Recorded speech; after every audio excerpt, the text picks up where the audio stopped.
Hello everybody, welcome back to another video, this time with the MiG-21bis Lazur-M. Well, technically. I'm flying out the MiG-21bis SAU, but every single MiG-21bis in the game right now is completely identical. The SAU has to carry around a little pod to keep its countermeasures in, but it doesn't affect the flight performance at all, so I figured I could brand this as a MiG-21 Lazur-M video, as they fly completely identically with the same armament as well. Now, I do stand by the claim in the thumbnail. I think this is the best Rank 7 Premium, but there's a little asterisk there that I didn't include for it. I think it's the best Rank 7 for newcomers. You don't have to fiddle with wing sweep, and the missiles are fairly simplistic to use. Plus, your game plan if you get into any fights is pretty one track. You just kinda speed bleed and try and pull behind people to fire off your R60Ms. Or if you're a god with the GSH-23, you can hit some gunshots too. Plus, the R60M is basically the only infrared missile that I would unironically use in a head-on, which is pretty appealing to new players as, you know, if you have the capability, why not use it? The R60M pulls nearly instantly off the rails at 30 Gs and arms its proxy fuse in only half a second, which is a combination of traits that no other missile really has. You can use this to do silly head-ons where you fire at like 1 kilometer and it just absolutely slams them in the face when they can't flare in time and get out of the way of their flares so that it doesn't proxy fuse on them. You don't have to exclusively play on the deck and try and force head-ons though. If you want to improve your notching skills and get a bit spicy and climb, you can do so, as the MiG-21 is airframe limited, not engine limited. You can really haul ass across the battlefield, and when you dive down on people, you have access to R13M1s, which I like to call mini PL5Bs. They aren't as good in the situations that you would use the PL5Bs in, but they're good enough. They're at least better than an AIM-9J, which is all you can really ask for. This goes hand in hand with the R60M because, I mean, it's a very short-range missile, but the R13M1s, they can reach out to like at least 3 kilometers cold in most situations. This sets you up for success in opportunities where if you only had the R60Ms, you may not be able to get the kill. I still do take out 6 R60Ms about half the time. It really just depends on how I'm feeling. If I want longer range capabilities or want to climb at all, I'll take the R13M1s. But if I want to have some high intensity missile slinging action packed gameplay, I'll just bring the 6 R60s and start dumping them at anybody I can. It truly does live up to its identity as a dogfight missile with how fast and hard it pulls. Even though I don't have any radar missiles, I lock up this F4E to try and scare him into going down to the deck so he doesn't get hit by a radar missile. This works, and I end up being able to hit one of the only shots of my life with this, you know, hard-hitting but hard-to-aim gun. Defen likes to call it a water pistol gun, which it certainly is in velocity, but in terms of damage, it's actually one of the best in the game right now. One thing to keep in mind when playing, well, any MiG-21 really, is the rip speed.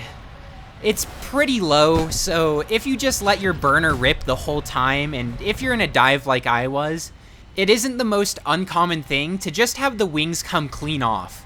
One thing about the MiG-21bis, and then by extent the Lazur-M, is that it gets exponentially better if you play it in a squad.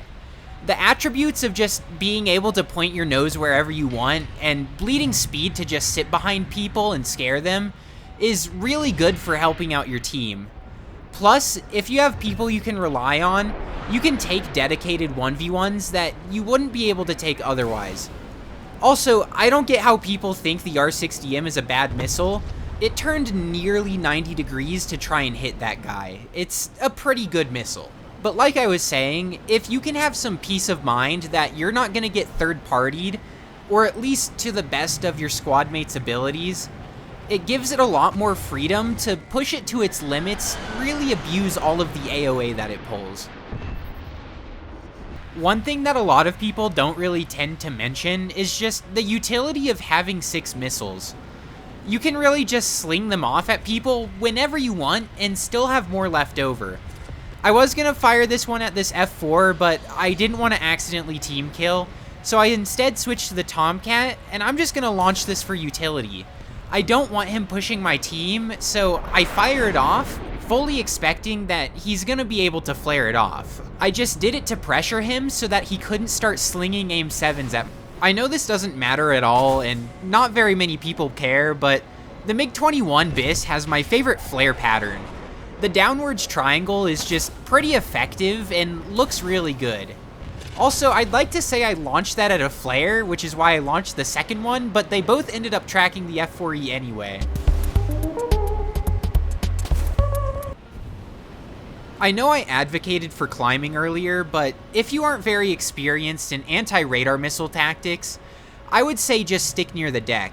It's a lot easier to beat a missile that way, as radar missiles will just slam into the ground, and you only have corner RWR because the Soviets decided not to make good things. I don't know. I go for a head-on with this J-35D and launch the R-60M from as far out as I want, considering that he doesn't even have flares, so there's no chance he's going to be able to dodge it. Case in point about radar missile defense, I could have whipped as hard as possible to try and notch this, or the easy way out, I just get an inch above the deck and slam it into the ground. In War Thunder, if you're hugging the deck, the radar lock that's on you will actually be slightly below you, causing the missile to go into the ground and explode harmlessly nearby. The only exception is Phoenixes, which have such a large splash radius that every once in a while they can still hit you even on a near miss. But in that scenario, it was an AIM 7F, so the moment it hit the dirt, I was fine. And that AIM 7 is the only time that any part of a Tomcat player will ever be touching grass. I say that as if the Tomcat isn't my most played aircraft right now. I launch an R-60M at this F-14, and because it's some weird aspect, he's not paying attention, and it had just enough range to reach him and get the kill. Just like this F-4E that I'm gonna launch on him from like 70 degrees, but he was actually paying attention this time, which is unfortunate. That's all for this video. Thank you all so much for watching, and thank you for the 5,000 and then literally the next day, 6,000 subscribers. You guys have shown me so much support, and it means a lot to me. I took a little bit of a break after the holidays just to kind of regather myself and visualize what I want to do with the channel in 2023. I have some pretty big plans, and I want to break the norm for what kind of content gets made about War Thunder.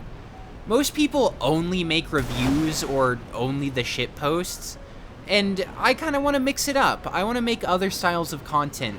Example being the tier lists. I wanted to see how those did, and they did really well, so I'm gonna keep making other styles of content related to AirRB if I can. But yeah, just stick with the channel if you want to keep getting delivered amazing content. And with that, that's all for this video. Thank you all so much for watching. I'll see you guys next time. Bye-bye.